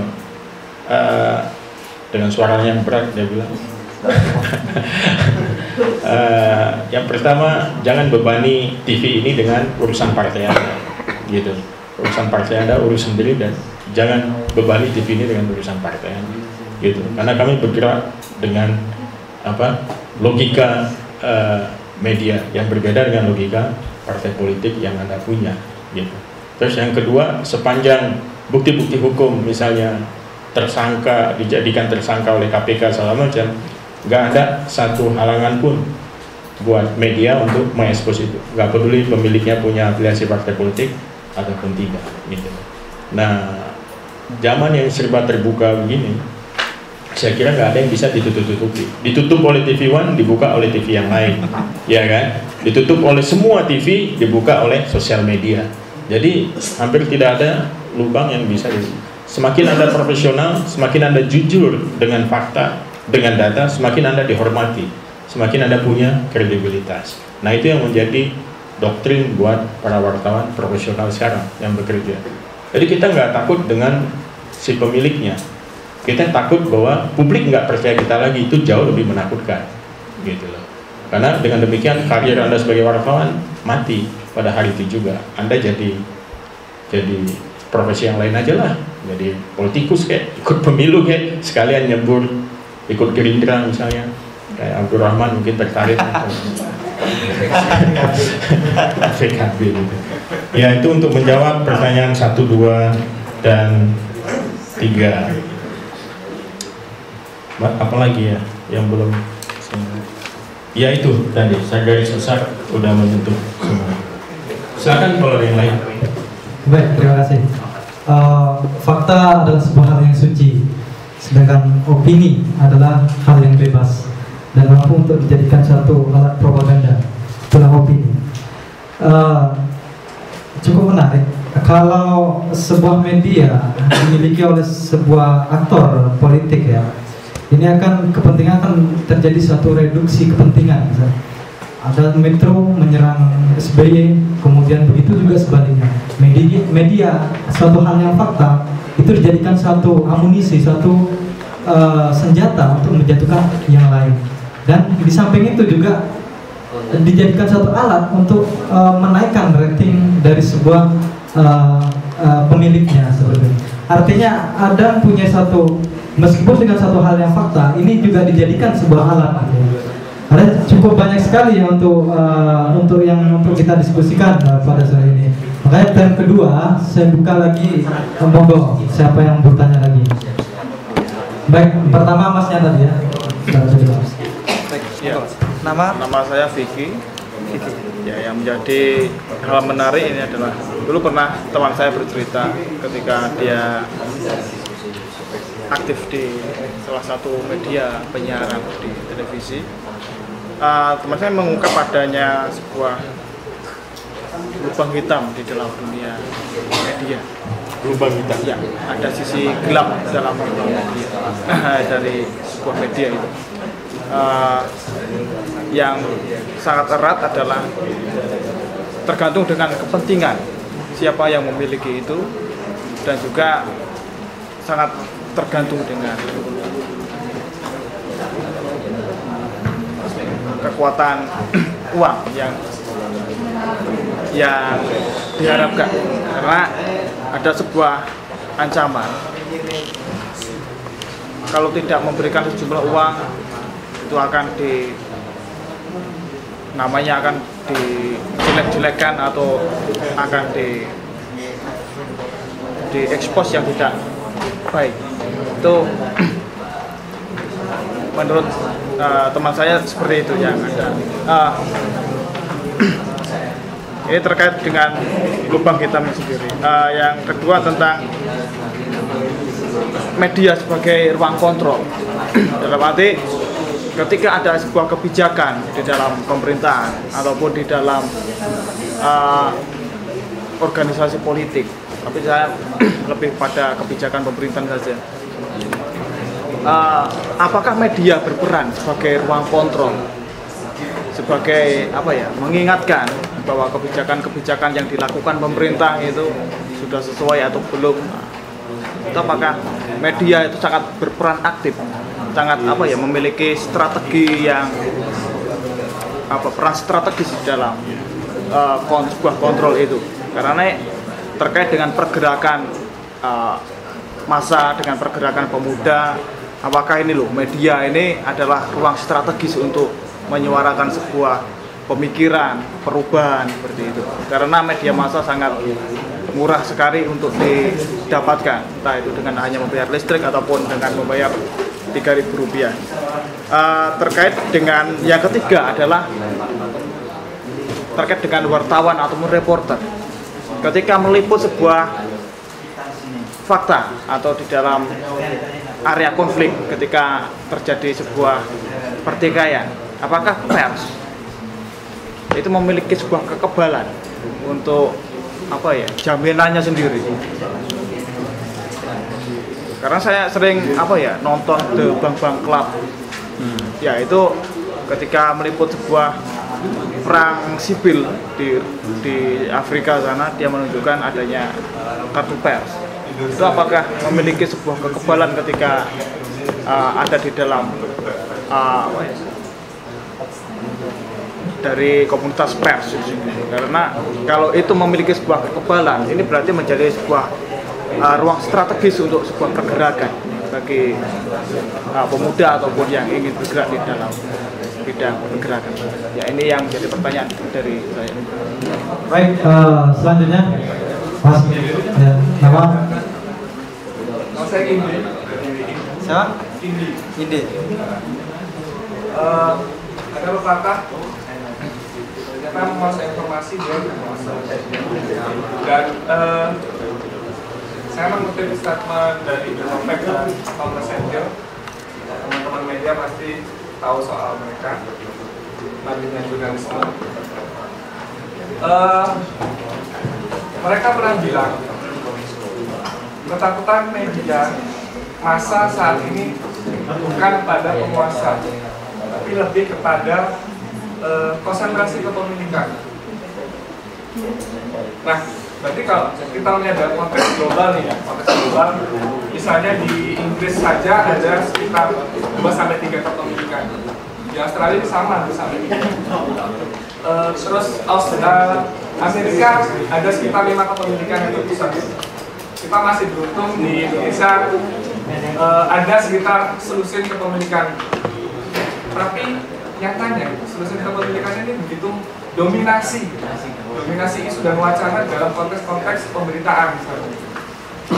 Nah, kecenderungan kepemilikan media ini rupanya tadi teman-teman bilang ada pertarungan wacana, ada pertarungan kepentingan politik yang kemudian mencampur adukan tugas independensi dengan memasukkan unsur-unsur politik di sana. Nah, sehingga akhirnya kepemilikan media ini menjadi rumit rumit dengan segala cabang-cabang kepemilikan di radio, media cetak, media online, televisi dengan satu terpusat kepemilikan. Nah, permasalahannya sebenarnya menurut Mas Neza ini ada nggak sih strategi progresif yang sangat radikal untuk melakukan semacam pembatasan kepemilikan? Terus yang kedua, kalau kita melihat fenomena reformasi yang tadi Mas Neza bilang ada proses Big Bang media, di sana banyak sekali pertumbuhan media yang terbilang sekuler. Nah, di sisi lain rupanya ada beberapa media-media yang dengan genre-genre agama. Itu pemberitaan yang masuk cenderung ada propaganda dengan unsur teologis di sana. Ya, sebut saja Aroma.com, ngasih nyawa haji, terus dan lain-lain lah, masih banyak lagi. Nah, di sana ketika saya mengamati diksi-diksi per kalimat hingga sampai konteks pemberitaan di sana memang sangat penuh kebencian, kecenderungan ke sana.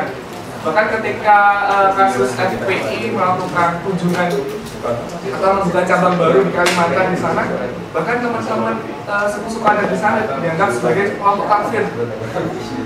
Nah, oke, fenomena kemunculan media-media seperti ini apakah dianggap sebagai kegagalan media-media sekuler? Padahal saya sepakat dengan bukunya Andreas Sarsono dengan buku yang berjudul Agama Saya dan Jurnalisme, di mana buku itu kalau saya melihat konteks judulnya, saya melihat jurnalisme itu tidak memiliki kecenderungan kelompok atau dikotomisasi suku, budaya, agama. Jadi di sana memang ada unsur netralitas. Nah, jadi itu Mas, apakah keberadaan media-media mainstream yang cenderung radikal itu apakah faktor dari kegagalan media sekuler? Terus ya udah, baru saja Mas. Yang lain? Mas tadi, monggo. Ya. Nama? Saya Malik Bang dari UNAS. Coba tanggapin dari pertanyaan Abdul Rahman. Kalau saya lihat sih tadi agak unik juga ya. Saya bisa mungkin coba menggambarkan, mungkin ini seperti kasusnya korban penculikannya Prabowo yang dia sekarang gabung ke Gerindra. Ini kayak ada, kita bisa istilahkan ini ada sindrom Stockholm gitu kalau orang-orang sering bilang. Jadi yang diculik jatuh cinta sama yang menculik gitu kan. Nah, tadi yang Abdul Rahman tadi katakan adalah Abang sebagai seorang media yang mungkin ketika berdiskusi bilang selalu netral segala macam dan tidak berafiliasi pada partai politik atau kekuasaan di atas. Tapi melihat di sini bahwa seperti ada logika dan logistik gitu. Abang tadi bilang media yang Abang punya sebagai perusahaan yang Abang dirikan, tapi butuh nafas untuk bisa lebih lanjut hidup kita sebagai manusia. Nah, di situ datanglah ibarat kata suatu dewa Bakri yang memberikan nafas gitu kan, investasi segala macam itu ke Abang. Nah, itu kan berarti kan seperti ada gejolak batin segala macam. Abang secara diri tahu bahwa Bakri sebagai orang yang terlalu menghindar dan bahkan orang yang paling tinggi tidak membayar pajak, pernah sampai juga seperti itu. Pajaknya menunggak pajak paling besar, gitu kan. Nah, pertanyaan adalah ketika perang media, gitu kan, Bakri yang selalu dengan medianya selalu bilang kasus lumpur Sidoarjo, gitu kan, lumpur Sidoarjo, tapi Metro TV bilang kasus ini lumpur Lapindo, gitu kan. Ini kan permainan kata-kata, gitu kan. Nah, di Abang juga sebagai di FIFA atau Bakri juga, itu kan walaupun secara diri kita punya mungkin idealisme, saya mungkin kalau mungkin tidak mengizaki, tapi nafas Abang hidup perusahaan Abang itu dari Bakri gitu kan. Ini kan seperti ada logika dan logistik. Di logika kita bilang, oke, gua nggak, tapi logistik gua gimana nih kalau ketika gua nggak punya nafas dari dia gitu kan. Nah, terus saya coba menanggapi masalah kekuatan politik. Untuk media saya mungkin bilang seperti yang Abang presentasikan di awal, itu umum sekali ya Pak. Memang media sekarang ini di Indonesia itu sudah menjadi kekuatan-kekuatan politik. Di negara-negara maju sudah sejak lama itu terjadi. Di Indonesia baru-baru ini menjadi kekuatan politik. Saya pikir dengan penjelasan yang Abang tadi paparkan, saya menjadi berpikir bahwa sebenarnya media itu tidak netral di Indonesia. Dia punya subjektivitas, gitu kan? Ketika media jadi suasana saksi, dia menjadi suatu lembaga yang terpengaruh oleh kapitalisme, gitu. Dia menjadi seolah punya otak sendiri-sendiri gitu. Ketika kita sebagai orang lapangan bilang faktanya seperti ini, tapi masuk ke newsroom, ke redaktor, mau bilang apa ketika bos bilang nggak bisa keluar? Kita sebagai anak buah mau bilang apa gitu kan? Nah ini kan bagi saya wajar ketika Haritanu, terus Surya Paloh, Bakri, Sal Tanjung, dan Kompas itu dia punya perspektif dan opini masing-masing. Nah yang mau saya tanyakan, perlukah kita masyarakat gitu mengimbangi media-media seperti ini dengan membuat media lain, atau adakah kita punya alternatif media yang bisa kita jadikan ini suatu apa ya bukan tandingan, tapi menjadi kita punya perspektif bahwa sebenarnya yang media-media yang sudah ada ini mereka sudah tidak bisa subjektif, sudah tidak bisa objektif ketika membicarakan masalah isu-isu politik nasional. Gitu Pak Mas. Baik, selanjutnya satu lagi. Iya, Mas. Selamat sore. Mas saya dari menanggapi dari pertanyaan yang dari Mas Didi dan juga kawan dari Mas ini terkait media. Ini benar tadi pertanyaannya dari Mas yang dari Mas ini, memang saya kira masyarakat itu perlu juga untuk mendukung media. Ada alternatif ya ada. Sebenarnya tapi ini mungkin dalam konteks Indonesia masih sangat jarang dengar. Sekali di sini, saya ingin menyampaikan sebenarnya ada hal yang kita bisa buat dalam jurnalisme. Media itu kan ya permasalahan di sini ini kan konformasi media. Nah, di mana media hari ini dimonopoli atau dimiliki hanya beberapa orang. Nah, sekarang kita putar kita balik ke logikanya, bagaimana kalau media itu dimiliki oleh masyarakat sendiri? Dengan cara apa? Dengan cara kooperasi. Maaf di sini bukan saya tulis kooperasi, tapi saya juga ingin memperlihatkan memang ini bisa. Kita bisa contoh misalnya di Kanada. Di Kanada ada yang namanya media co-op. Dia diinisiasi oleh orang-orang kiri, kira-kira kiri pada tahun 2000 sebagai mereka jengah orang kiri ketika berita mainstream kok tidak bisa menyodorkan fakta yang tidak diberitakan. Terus kemudian juga kalau tidak salah di Italia juga ada yang namanya Il Manifesto. Dia pun juga sama tahun 70-an, dia dikelolanya secara koperasi. Bahkan kalau tidak salah Il Manifesto dia sampai 7.000 anggota. Kalau misal ya kurang lebih gitu 7.000 anggota. Kalau misalnya di kita beberapa media dimiliki sekitar orang, di sana didistribusikan atau secara kepemilikan secara kolektif. Jadi nggak ada yang namanya logika tunduk terhadap sang kapitalis atau sang pemilik modal. Di Jerman pun juga ada. Namanya itu Taz kalau salah. Aku nggak itu nama bahasa Jerman itu panjang tapi sudah Taz. Itu juga sama. Kalau saya kooperasi. Nah, ini ada potensi di sana, kemungkinan kita pun bisa, mengapa tidak, apalagi kalau misalnya kawan-kawan sering dengar kooperasi ini adalah guru ekonomi Indonesia, berarti ya media pun juga bisa dikelola kooperatif. Mungkin nanti masih mungkin bisa lebih mudah karena wacana ini pun juga sebenarnya udah muncul udah lama gitu. Tapi saya cara wacana ini sedikit visionis ketika teman-teman gerakan akhirnya tidak muncul di dalam. Terima kasih. Baik, untuk sesi yang kedua cukup Pak. Yang pertama dari Vicky ya, bagaimana ini juga terkait kepentingan sebenarnya ya. Tadi juga bagaimana media ini sebagai alat pengontrol ya, sebagai pengontrol. Kemudian dari Indi itu strategi melakukan pembatasan kepemilikan Mas ya, lebih ke sana mungkin nanti Mas. Dan yang ketiga dari Malik, ini media sudah tidak netral. Kemudian perlukah masyarakat ini membuat suatu media yang juga untuk memuat suatu hal yang memang benar-benar fakta. dan fakta itu dibutuhkan untuk masyarakat umum gitu. Kemudian dari tadi wacana media koperasi media yang dijadikan saja kepemilikan secara koperasi seperti itu. Mungkin langsung saja Mas. Ya, terima kasih. Vicky, Indi, Malik, dan Dodi. Ya, untuk Vicky yang soal apakah wartawan punya semacam kekebalan gitu ya kalau meliput daerah konflik segala macam, nggak ada kekebalan itu wartawan. Jadi kalau nunjukin kartu pers ke orang berperang bisa jadi kita kena tembak gitu. Dan banyak saya kira kisah-kisah wartawan yang tewas di medan tempur saat meliput itu banyak. Makanya sejak awal wartawan yang diterjunkan ke daerah konflik tugasnya cuma satu di sana, tetap hidup. Karena dengan hidup bisa melaporkan peristiwa. Tugasnya ke sana bukan berperang ataupun jadi juru damai ataupun jadi negosiator, tapi dia melaporkan peristiwa-peristiwa yang terjadi. Karena itu dia harus tetap hidup. Dia harus mencari jalan gimana caranya di tengah desingan peluru dia bisa selamat. Dia tetap hidup. Karena tugasnya adalah menyaksikan peristiwa dan melaporkan.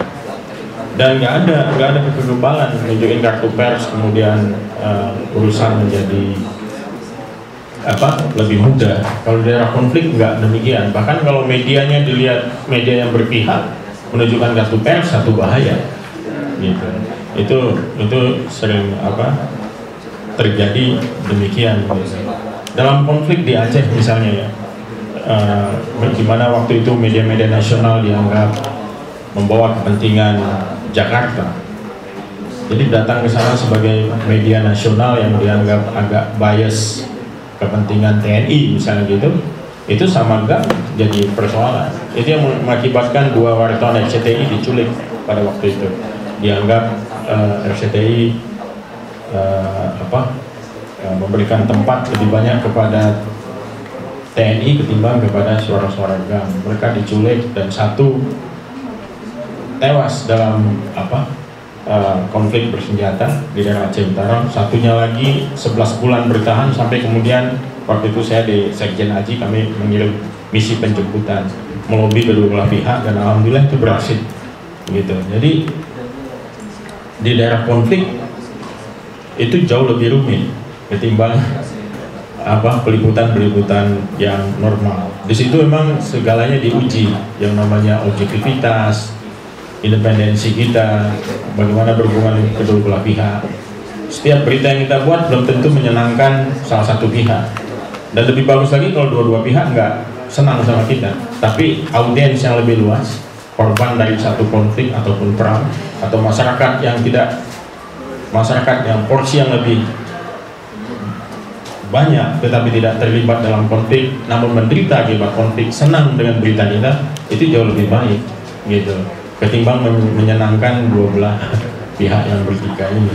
Nah itu doktrin jurnalisme perdamaian kan begitu. Jadi coba jangan pemberitaan nggak dibuat 2 kutub, tapi dibuat nggak bipolar tapi multipolar, supaya semuanya merasa terlibat di dalam konflik itu dan mengambil satu jalan keluar.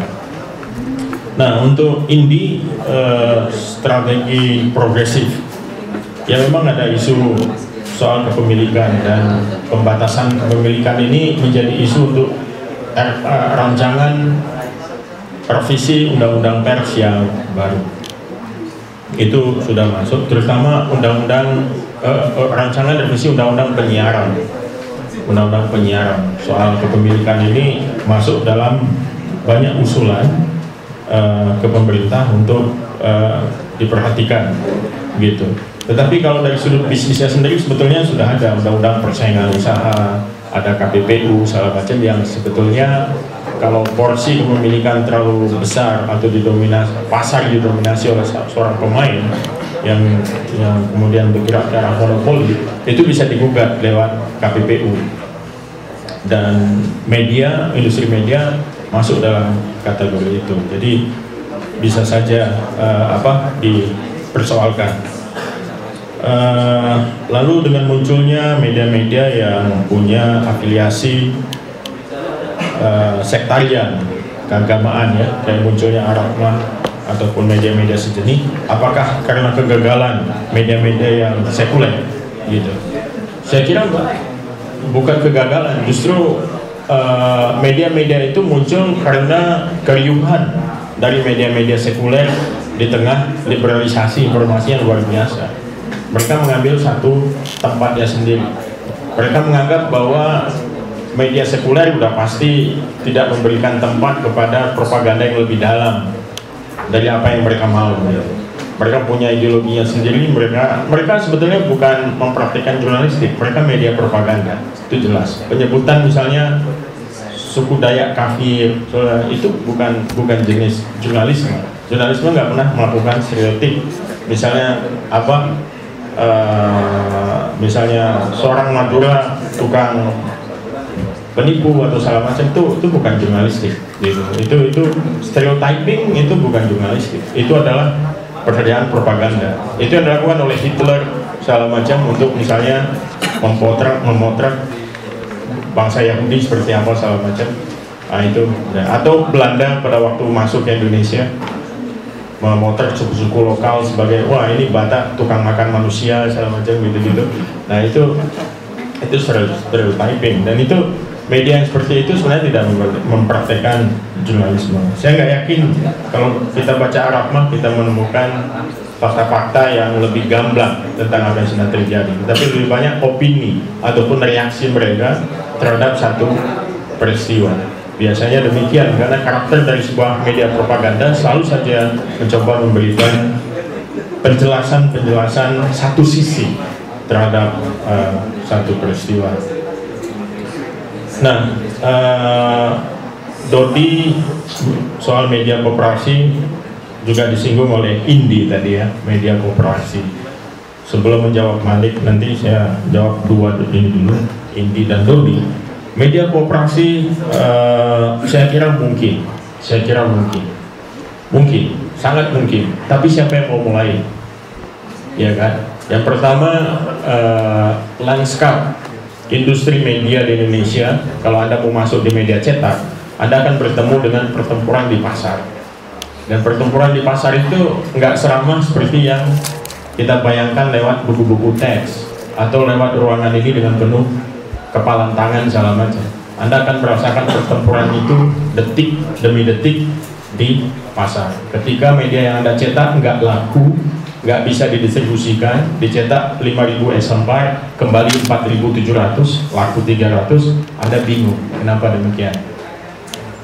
Nah, Anda harus paham dulu logika pasar, Anda harus paham dulu logika kapitalisme bekerja segala macam, supaya Anda bisa tunggangi dia untuk masuk. Nah, itu realitas yang Anda harus paham dulu gitu. Modal koperasi bisa kita kumpulkan, tetapi kan kita nggak mau media yang kita jual ini cuma dibaca oleh jaringan koperasi aja, kecuali dia media internal. Kita kan mau media umum seperti Il Manifesto di Italia atau TAS di Jerman atau yang di Kanada, itu dia bisa menjadi media yang signifikan, ya kan? Dia bisa jadi media yang kira-kira menentukan cara orang mengambil keputusan. Karena disitulah peran media sebetulnya, memasuk informasi yang benar, yang akurat, sehingga membantu orang membuat keputusan-keputusan penting dalam hidupnya. Entah itu keputusan politik, sosial, ekonomi, dan lain sebagainya. Nah, itu bagaimana caranya? Bagaimana cara? Sampai sekarang saya belum menemukan, atau karena belum ada yang mulai. Kalau ada yang mulai mungkin akan beda gitu. Dengan sejumlah kawan dari kelompok, ada satu kelompok yang sedang getol mengkampanyekan media koperasi ini. Lubabun siapa? Lubabun Niam. Nah, dia lagi studi tentang soal ini dan serius. Dan saya bilang sama Lubabun, jangan cuma berhenti di wacana, ayo kita buat gitu. Buat, dipraktekkan, kalau dipraktekkan kita baru tahu di mana kelemahannya, di mana segala macam. Karena wacana ini udah sejak, saya kira 10 tahun yang lalu sudah muncul wacana untuk buat media koperasi. Cuma yang mendengungkan beda-beda aja. Dulu ada juga Farid Gaban, terus Tempo dulu waktu saya masih di Tempo, saya 10 tahun di Tempo. Kami juga pernah berpikir untuk menahan serbuan konglomerasi segala macam, bagaimana kalau ini dibuat. Waktu itu Tempo mengalami satu krisis keuangan yang cukup genting karena persaingan pasar dan lain semacamnya. Dan kami berpikir tidak mau menerima modal dari luar, tapi bagaimana mendayagunakan yang namanya koperasi. Tapi itu berhenti di wacana. Akhirnya Tempo mengambil jalan IPO, jual ke pasar bebas untuk ke pasar bursa saham untuk mengambil modal dari publik. Nah, tapi ya begitulah perkembangannya, ternyata memang tidak seperti yang dibayangkan. Nah, apalagi kalau kita yang di luar industri media. Kalau Tempo kan memang udah industri. Saya bekerja di Tempo itu, Tempo sebagai sebuah industri, bukan sebagai sebuah koperasi, gitu. Di sana ada pemilik modalnya, jelas, terus ada target keuntungan dan lain sebagainya. Nah, kalau di koperasi ini bagaimana? Ada satu koran yang muncul waktu itu dibidangi oleh ICMI, zamannya Habibie, namanya Republika, dan sekarang masih bertahan. Ya, dulu Republika konsepnya adalah koperasi. Dulu yang namanya Yayasan Anak Bangsa atau apa gitu menjual saham kepada publik. Yang kemudian publik inilah yang membiayai koran ini. Dan diharapkan menjadi koran mewakili pandangan-pandangan Islam, kan gitu tadinya, di bawah ICMI segala macam. Itu sahamnya dalam waktu singkat ketika diluncurkan laku sekitar lebih dari 1 juta orang membeli saham ini menurut pengakuan ICMI. Tapi itu cuma bertahan sebentar.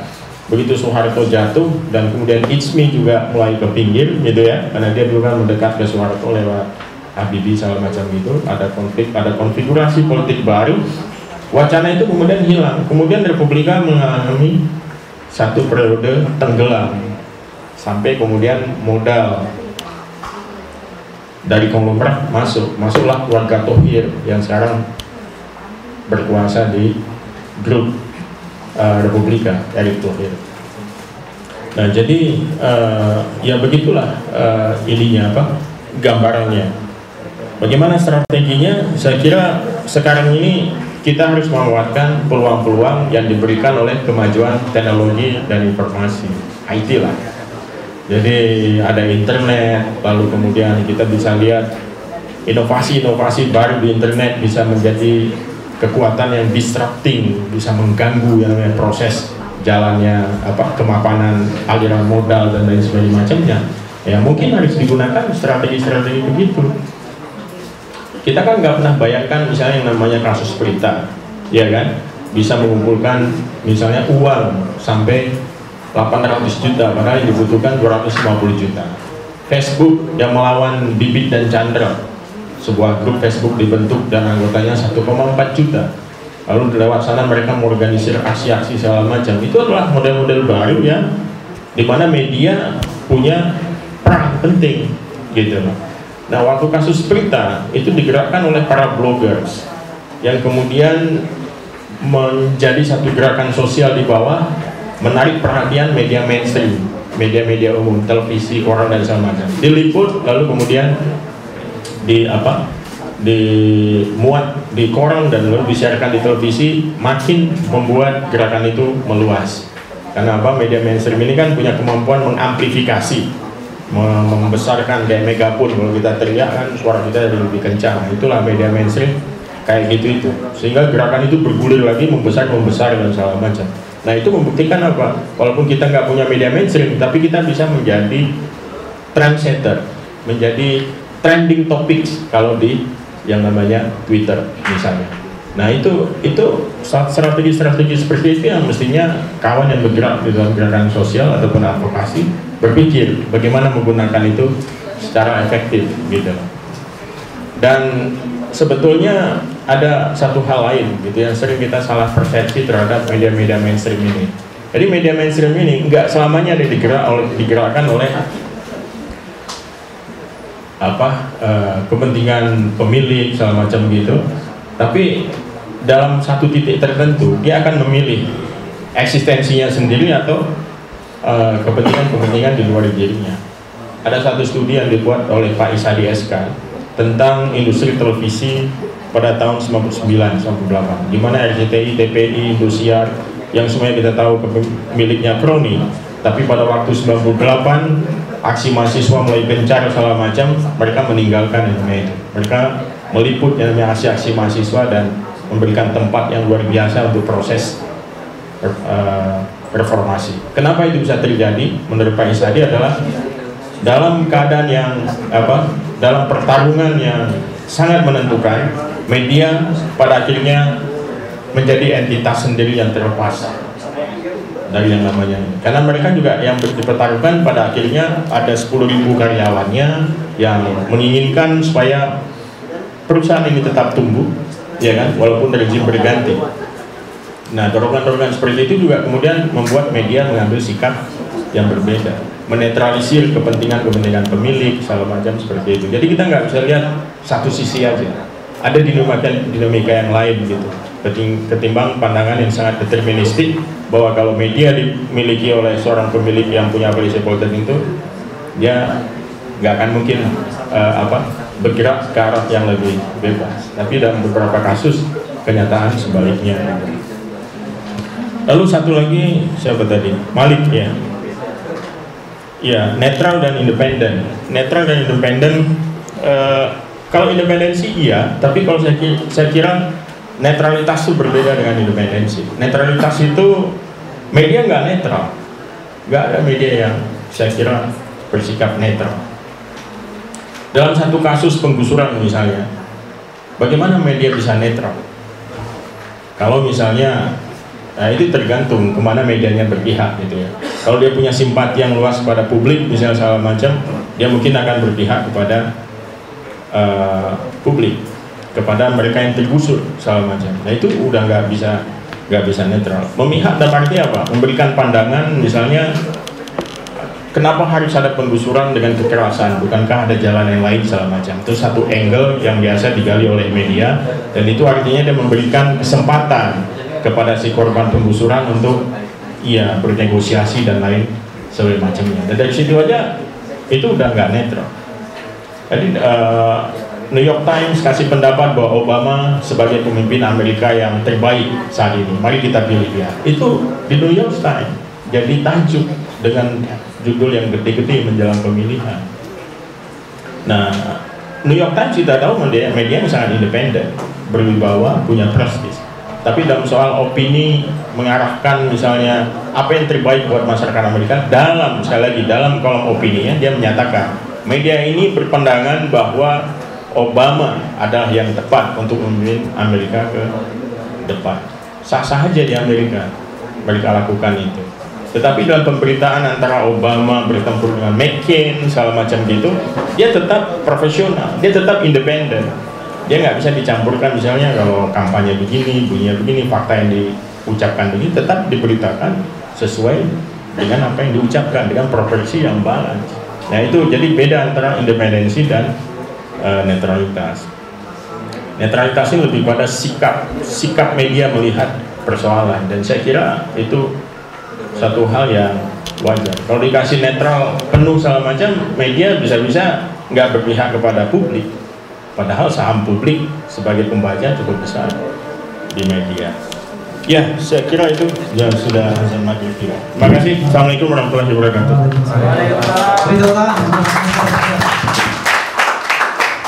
Baik, saya pikir ini cukup menarik sekali diskusi, tapi sangat disayangkan karena waktu yang membatasi kita bisa mengakses entah di luar forum ini kita bisa berdiskusi lagi.